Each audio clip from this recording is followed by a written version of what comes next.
Welcome back, friends. Welcome back to the homestead. I thought I'd do a kind of late summer tour, really, because I don't know whether the last one, but lots happened since then. Sort of bring you up to date and let you see what's going on here in the gardens and elsewhere, and talk about, or show you what's been going on and talk about what's been going on as well. Let's go over to the chickens first of all, because that's where I guess the biggest change is. I'm pleased to say that we've got 5 new chickens. And let me show you them if they are willing. They're still a bit camera shy. Let me turn the camera around.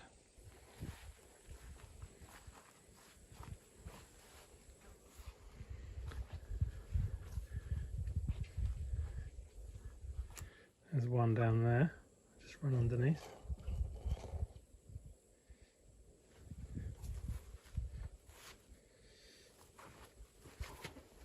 Oh, there's the old one still. The new ones are at the back there. Difficult to see. Really pretty though. Bit camera shy. I'll try and capture them on different film and then show you. Oh, they're moving out a bit.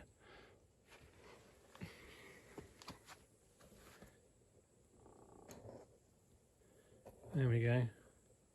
Very pretty hens. Very different to the ones we've already got, although they're still dominant Czech variety species.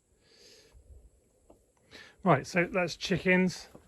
You'll see more of them in due course. So obviously the gardens are looking great at the moment. Some things have gone, things have come. I'm rubbish with flower names, but obviously Floxy there. Done more sunflowers this year.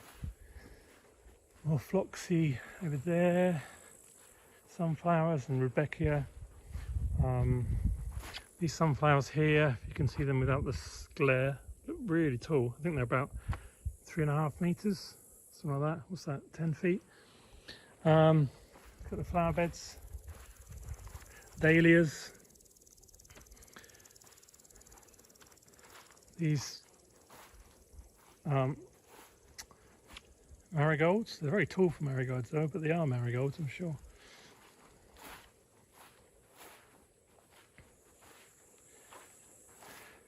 Good to see the apple trees laden with fruit. We didn't get anything last year.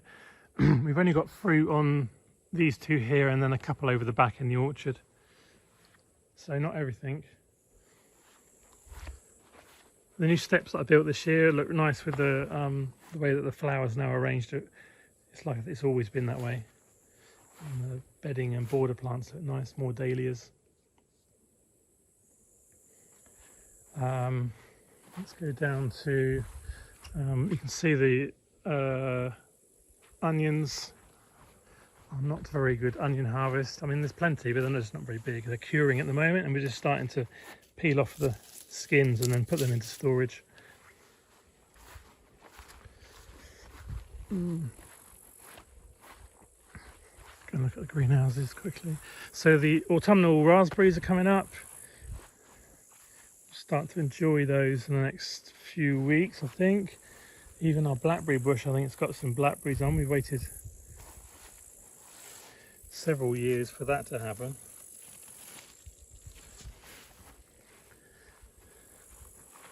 The hugel mound is sort of coming into its own. We've let it go this year because we've just had too much other stuff to do. This, whatever this is, kind of took over. We pulled a lot of it out, and it's good that some of the salad seeds that I've sown, basically we keep throwing seeds over it, and what comes up comes up. There's a few salads coming up now. I've planted some cabbage plants there that have just gotten attacked. I mean, the flea beetles are still around in August. It's just crazy. They should have gone in, you know, midsummer at the very latest. They're normally something you associate with spring, but if it's not white, you know, cabbage moths or whatever, it's flea beetles, and it's just a disaster trying to do late crops. This year has been particularly difficult, to say the least, with the rain and everything. I'll talk about that in a minute. So we're enjoying, Gita's already been through here and taken, oh, there's still a few bits of fruit, but she's taken, you know, we're now taking a basket full of fruit out of the greenhouses every day, really, or every couple of days, which is great, you know. Enjoying this sort of fresh tomatoes. This area, which I've done videos on before, really pleased with how this has come about. I'm going to be enjoying some really nice Crown Prince pumpkins this year. There's 5 or 6 of those out there. Another one, big one down there. They've gone well. With all the rain that we've had, I can't overstate how much rain we've had this year. It's just been, to say it's biblical, again, people use this phrase biblical, it really has. Every day we've had rain. I know it looks hot now, but so the tomatoes have been a bit of a disaster outside. We've got blight there in those, and starting to appear through those, I think. So we'll have to pick those and let them ripen indoors. Beans have been fine, obviously. They've enjoyed the water and the rain. We've been picking our runner beans every day, enjoying those, giving them to friends as well, and some other storage beans up there. Sweet corn looks like it's bulging up nicely. Yeah, that should be a nice crop of sweet corn. Cabbages, zucchini, obviously we're enjoying every day. It looks like those small sunflowers are starting to break through as well, which is nice. So yeah, there's sunflowers there, looking nice. And then this same story in here, really. Everything's going. I guess the success story in the passive solar greenhouse is the chilies. The decision to move them back and put them all along the back has been a good decision, and they've really enjoyed that. Certainly these jalapenos, looking really nice. There'll be lots of jalapenos and other peppers, some white peppers down there. You won't see much red in the greenhouses because they're harvested every day, but you know, looking really good. I've now planted cabbages every couple of feet along here. Obviously they've had a bit of attack from bugs, but they're doing better in here than they are out there. So with the passive solar greenhouse, obviously we can keep growing right into winter, so I'm hoping that these Savoy cabbages will do well in here. So they're kind of in as a succession, so that they'll keep growing after the tomatoes come out. Yeah.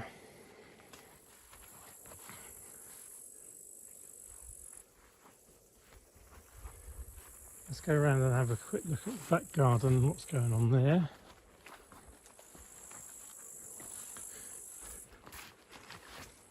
There's some zucchini. Can't give them away.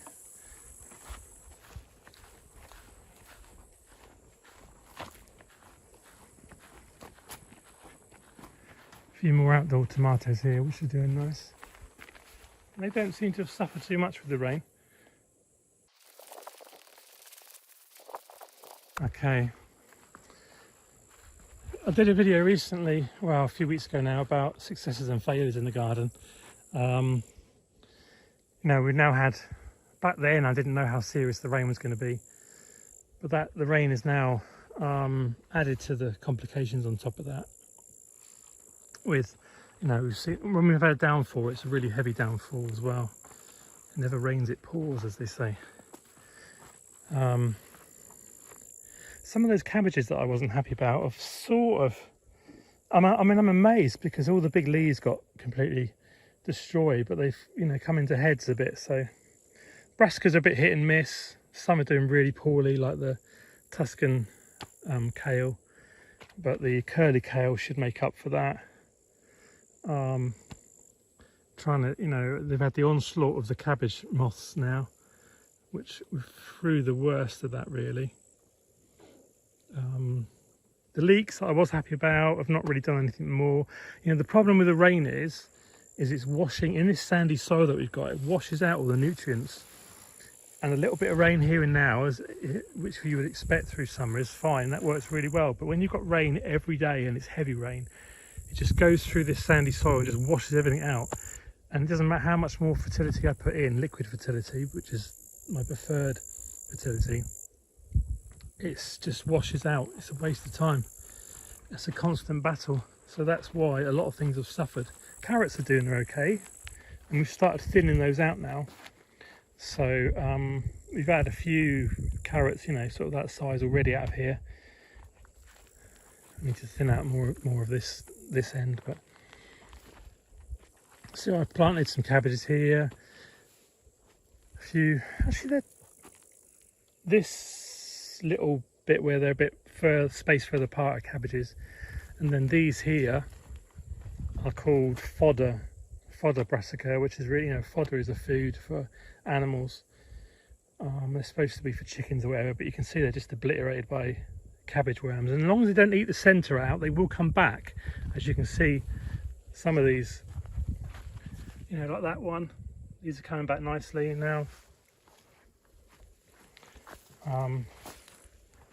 So yeah, we'll just see. It's worth having something in the ground, really. And then the battle here obviously has been with weeds as well. Beans, bush beans, we've had a harvest off those. Obviously broad beans we've enjoyed, and now these are left here just for seeds for next year. Well, I don't want to sound like a whinging gardener that have always got something to moan about, but I just can't overstate how bad it's been this year. It's definitely the most challenging year, without a doubt. If it's not the rain, it's the moles or whatever, it's something else. You can see that see where the lighter grey is, that's where a mole's been or something's dug around.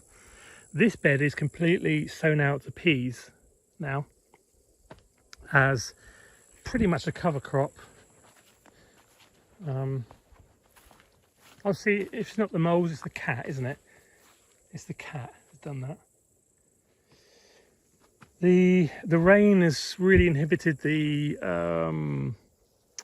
squashes in a big way. Whilst we got a few early ones that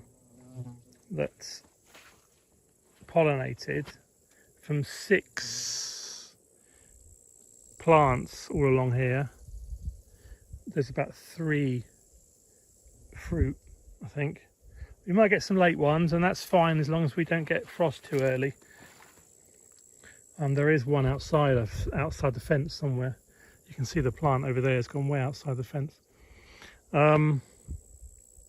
But generally that's a bit disappointing. From so many plants to only have 3 or 4 squashes. I mean, the ones that are quite nice, don't get me wrong, nice size, suffering a bit with not enough nutrients, but certainly getting the watering, so that's good. So one of the big things here, gherkins, we're picking gherkins. They're a bit disappointing this year again. There's nothing. I don't have a lot of positive things to say about the garden, if I'm honest. Well, apart from maybe the popcorn remains to be determined how well it is. I don't know what to expect from popcorn really.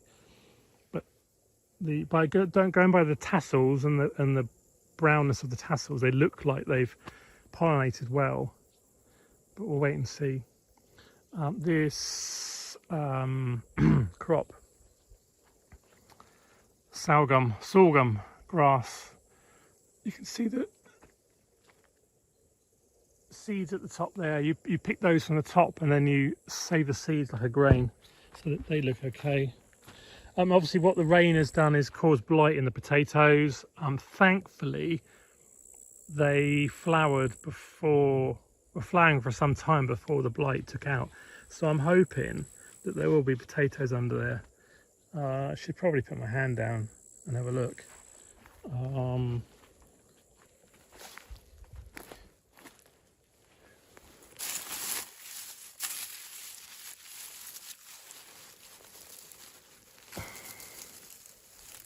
Oh, there you go. That's a nice potato. I don't know if you can see that. So yeah, it looks like, despite the blight, because if you remember from previous videos, the plants were looking fantastic because we laid the plastic over this section in the spring, which stopped the weeds, and we didn't pull it back until the very last moment when we put the potatoes in the ground, seed potatoes. So we've had fewer weeds. You can just see there's 1, 2, 3 or whatever. We have very few weeds this year, which has allowed the potato plants, no competition really for potato plants. Sunflowers all blow over in the storm, so I had to come up with a rope and sort of rescue them. But they are doing okay. just a bit of colour, really, experimental crop. Yeah, so that's the garden, really. So what the big challenge for next year, or later this year, whatever, is we need to get a lot more organic matter into the beds to stop this leaching, and we can't produce that much ourselves, so we've either got to buy a load in, or maybe a nice compost company wants to do a deal with us. But we will produce the compost over there. That's the next job, is to build that area in the next few weeks. And flowers look great. Nothing. These mini sunflowers are coming about now. Rudbeckia. I always like to grow cut flowers. These Helia something, or dry flowers there, as they're called in Latvian. Dry flowers. Salzburg. Oops. Doing okay. Sea lavender, status, or limonias, I think it is in Latvian. Yeah.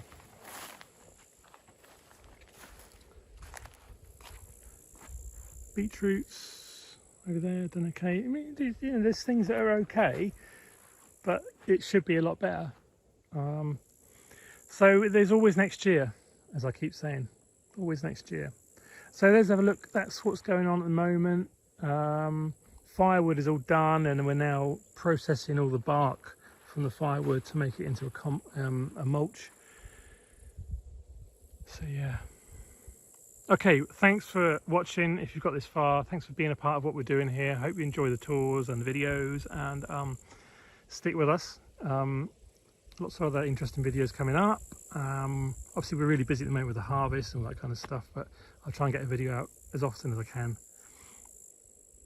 And if you've got any comments or suggestions, do leave them down below. Always happy to hear from you and respond to them if required.